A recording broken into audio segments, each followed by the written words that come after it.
안녕하세요. 반갑습니다. 이용영 강사입니다. 이번에는 303번 재산권 문제부터 한번 볼게요. 자, 1번.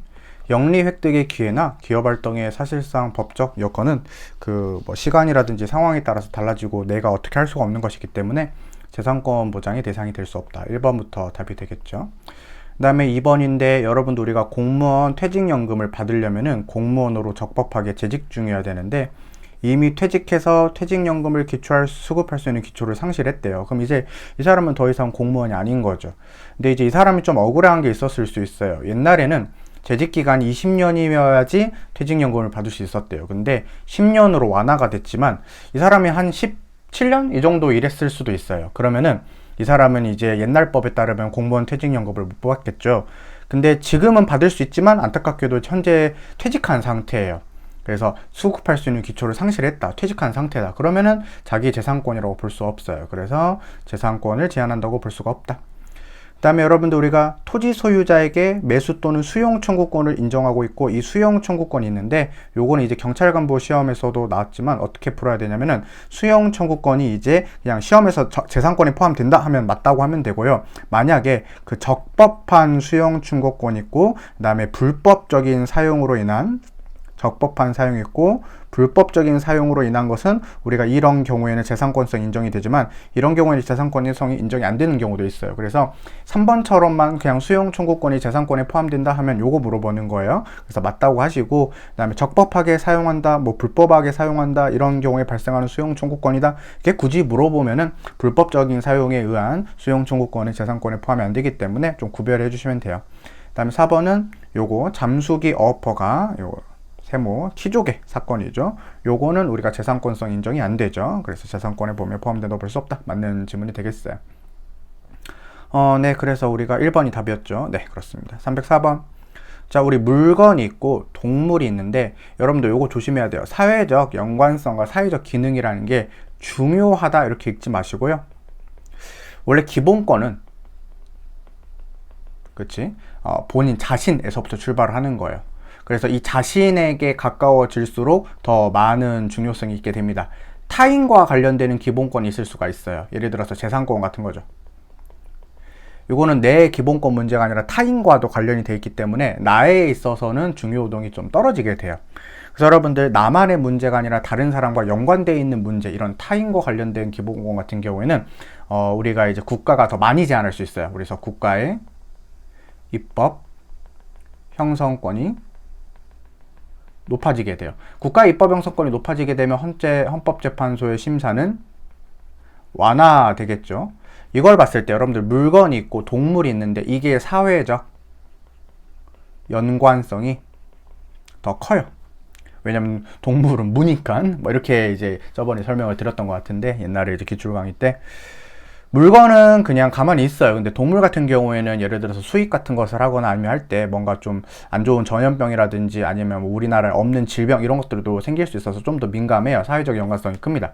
그래서 물건에 대한 재산권 행사에 비해서 동물에 대한 재산권 행사가 사회적 연관성과 사회적 기능이 더 커요. 그래서 이를 제한하는 경우에는 이렇게 되기 때문에 우리가 입법 재량의 범위를 넓게 인정해야 돼요. 이렇게 하거나 아니면 이렇게 바꾸거나 둘 중 하나예요. 그래서 보통 이제 제가 설명드린 거 이해를 하시고요. 여러분들이 이런 거 어떻게 나오는 정도랑 똑같이 나왔기 때문에 이렇게 보시면 되겠습니다. 그 다음에 우리가 이제 문화재 발굴허가 받았는데 매장 문화를 발굴하는 경우에 그 발굴 비용을 사업자로 부담하도록 하고 있습니다. 헌법 위배되지 않습니다. 그 다음에 3번은 이제 우리가 토지 가격이 현저히 상승했대요. 그럼 이제 판매 금액, 우리 환매권의 금액을 청구할 수 있도록 해야 되겠죠. 헌법에 위배되지 않는다. 이게 3번이 맞고요. 그 다음에 여러분도 우리가 건축법을 위반해서 불법 건축물을 지었나 봐요. 그럼 이제 위반 건축물의 철거 등을 받고도 이행을 하지 않는다. 그럼 이제 반복적으로 이행강제금 부과할 수 있습니다. 철거할 때까지 헌법이 위배되지 않습니다. 한 번으로 끝나면 이 사람이 그냥 이행강제금 내버리고 그냥 불법적인 수익을 계속 취득할 수가 있겠죠. 그래서 이런 것들을 허용해서는 안 된다. 그 다음에 기억번 재산권의 내용을 새로 형성하는 법률 합헌적에 의해서는 장래에 적용될 법률 합법에 합치되고 그 다음에 과거에 이제 재산권으로 인정되는 것들에 대해서 침해를 정당화하는 이유가 존재해야 된다. 맞고 니은은 우리가 상속 배우자가 상속을 이제 공제를 받기 위해서는 기한까지 신고를 하는데 기한이 경과하면 일률적으로 상속 공제를 부인하고 있어요. 보통의 경우에는 일반적으로는 우리가 그 배우자분과 그 자녀분들끼리 이제 상속분을 잘 나눠 가지겠지만, 많은 경우에는 여러분들 좀 분쟁이 생겨요. 그럼 이제 기관이 경과해버린 경우가 많은데, 기관이 경과했다는 이유로 무조건 일률적으로 이제 배우자가 혜택을 받을 수 있는 상속공제를 부인하는 것은 헌법 위배가 되니까 틀렸다라고 볼 수가 있겠죠. 다음에 디귿번. 헌법이 보장하는 재산권의 내용 한계를 정하는 법률이 재산권을 형성하는 의미를 갖는다 하더라도 그러한 법률이 사유재산 제도나 사유재산을 부인하는 것은 재산권 보장 규정의 침해를 의미하고요. 아무리 여러분들 국가가 재산권을 형성해서 만들 수 있다 하더라도 이러한 제한은 따른다 이렇게 읽으면 되겠죠. 그다음에 여러분들 토지가 있죠. 토지는 강한 사회성 및 공공성. 그래서 아까 설명드린 게 여기에 있다. 우리 강한 사회성과 공공성이 여기 있죠. 중요하다는 의미가 아니다. 타인과 연관성이 많다 이거죠. 그래서 이런 경우에는 보다 강한 제한과 의무가 부과된다는 것은 국가 입법 형성권이 넓다고 볼 수가 있어요. 그래서 광범위한 입법 형성권이 인정되는 건 맞는데 과잉금지 원칙 심사를 안 할 수는 없습니다. 완화해서라도 하긴 해야 되죠. 그래서 이렇게 풀면 되겠죠. 그래서 305번은 틀린 걸 골라야 되니까 니은 리을이 되겠습니다. 다음 306번 이거 조문이 있죠. 이렇게 다음 이것도 조문인 것 같은데 정당한 보상 이렇게 나와야 되죠. 이거 항상 조심하시고. 다음 3번은 아까 읽었던 지문과 같아요. 토지는 국민 경제 관점에서 사회적 기능에 있어서 다른 재산권과 같게 다뤄야 될 성질은 아니다. 토지 재산권과 다른 재산권이 좀 다른데 좀 더 이렇게 위에 보시면은 강한 사회성 내지 공공성이 가지고 있어요. 그래서 다른 재산권에 비해서 이런 차이점이 있다. 이렇게 맞는 것이고. 그 다음에 이것도 맞고, 그 다음에 경제적 가치가 있는 모든 공법상, 사법상의 권리를 받는다. 맞고, 그래서 2번이 답이 되겠죠. 자, 그 다음 307번 보시면은 우리가 고엽제 관련돼 가지고 보상수급권을 가질 수는 있거든요. 근데 공적인 권리니까 법률에 의해서 인정되는 권리예요. 그래서 재산권적 성격이 있긴 있습니다. 하지만 진짜 월남전에 참전하고 그 다음에 고엽제로 인해서 피해를 받아야 되는 요건이 있어야 되겠죠. 그래서 이러한 요건을 갖추기 전에는 헌법이 보장하는 재산권이라고 볼 수는 없다. 맞는 지문. 그 다음에 여러분들 우리가 토지가 다른 공익사업으로 변경됐어요. 그러면은 우리가 환매권 행사 기간이 초기화가 됩니다. 이것들은 헌법이 위배되지 않는다. 이렇게 되는 거고, 의료 급여 수급권은 여러분들 국가가 100% 지원을 해주는 제도니까 자기 기여라는 요건이 인정되지 않죠. 그래서 재산권의 보상에 포함된다고 보기 어렵다. 맞는 지문이고, 이 의료급여 수급권랑 비교해야 될 게 의료, 보험, 건강보험이라고도 하는데, 건강보험 수급권은 자기가 내는 돈이 있어요. 자기 기여가 있습니다. 그래서 재산권성이 인정이 된다. 그 다음에 영화관 관람객의 100분의 3, 영화진흥기금이죠. 그래서 영화관 해가지고 영화 100분의 3, 영화진흥기금 입장권 부과제도는 헌법에 위배되지 않습니다. 이거랑 비교되는 게 우리 경찰 시험에서 나왔지만 이거랑 비교했을 때 문예, 진흥, 기금 100분의 3을 하도록 하는 것은 이건 문화국가원리 등에 위배돼서 위헌인 판례가 옛날에 있었죠. 그렇죠. 그래서 문화국가원리에서 봤던 판례다. 2번이 답이 되겠어요. 네, 그 다음에 308번. 여러분들 시혜적 입법이라는 그 국가가 혜택을 준 거거든요. 근데 그때는 요건을 충족할 수도 있지만 시혜적 입법을 무조건 주는 건 아니에요. 그 다음에 뭐 재난지원금 옛날에 줬는데 재난지원금을 무조건 다 준다 이것도 아니고, 옛날에는 이런 사람들한테 줬는데 내가 이번에는 이런 사람들에게 해당하지 않을 수도 있어요. 그래서 이건 단순한 이익에 불과해요. 이익의 기대. 그래서 내가 어쩔 수 없는 것이기 때문에 재산권의 영역에 포함되지 않는다. 맞고. 그 다음에 공무원연금은 두 가지 성격이 있어요.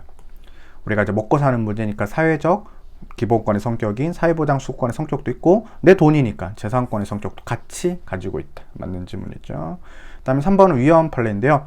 우리가 고급 골프장 사업, 이것은 여러분들 공익성이 낮죠. 공공 필요하지 않습니다. 그래서 이런 것까지 수용 권한을 부여하는 것은 헌법에 위배가 되는 판례. 그럼 4번이 틀릴 텐데, 구상권은 여러분들 재산권이죠. 그래서 이 부분이 쉽게 답으로 골라낼 수 있었다. 그 다음에 한 문제 정도를 더 풀어볼게요. 여러분들 우리가 공법상의 권리 요건인데요. 첫째, 개인에게 이익을 위해서 이용 가능해야 된다. 이것을 우리가 사적 유용성 이렇게 불렀죠. 본인에게 쓸모가 있어야 된다. 그 다음에 아까 강조했던 자기가 행한 금부의 득감을, 자기가 뭔가 희생을 해야 된다. 그래서 자기 기여도 있어야 된다. 자기 기여. 그 다음에 셋째는 생존 약보에 기여된다. 맞고. 그 다음에 연금 수급권 재산권성 인정이 되고, 군인연금, 공무원연금법 당연히 재산권성 인정이 되고, 국가보상 국가유공자는 여러분들 사적 유용성, 본인이 돈 타서 쓰시는 거고, 그 다음에 자기 기여도 있죠. 우리나라에 기여를 한 것도 있고. 그래서 여기까지 맞는데 사망일시금 여러분들 재산권에 포함되지 않죠. 그래서 2번이 함정이 있었고요. 그 다음에 사적 유용성 및 원칙적 처분권을 내포하는 재산가치적 구체적인 권리이기 때문에 구체적인 권리가 아닌 단순한 이익이나 재화 획득에 관한 기회는 재산권 보장의 대상이 아니다. 맞고. 그 다음에 4번은 교원의 정년 단축 사건이죠. 요것은 우리가 아직은 예를 들어서 이게 65세에서 62세로 우리가 교원이 정년이 단축이 됐는데, 예를 들어서 61세인 경우에 이 사람은 좀 억울할 수 있겠죠. 왜냐하면 3, 4년 더 일을 해서 우리가 이제 직업 활동을 하고 싶은데 돈을 못 버니까. 하지만 이 분께서 무조건 65세까지 확실하게 일할 수 있다, 이건 아닙니다. 그래서 경제적 기회에 불과하죠. 그래서 재산권 보장의 대상이 되지 않는다. 맞고. 그 다음에 여러분들, 이건 아까 관련된 판례랑 비슷하죠. 이런 것들은 공법적인 권리이기 때문에 요건이 법정되어 있는 경우에는 법정 요건을 갖추기 전에는 헌법이 보장하는 재산권을 볼 수가 없다. 그래서 2번을 답으로 골라낼 수 있었죠. 재산권은 문제가 많은데요. 다음에는 이제 재산권이다 아니다 이런 것들 많이 나오기 때문에 일단 여기서 한번 멈추고 다음 파트에서 계속 볼 수 있도록 하겠습니다. 고생 많으셨어요. 고맙습니다.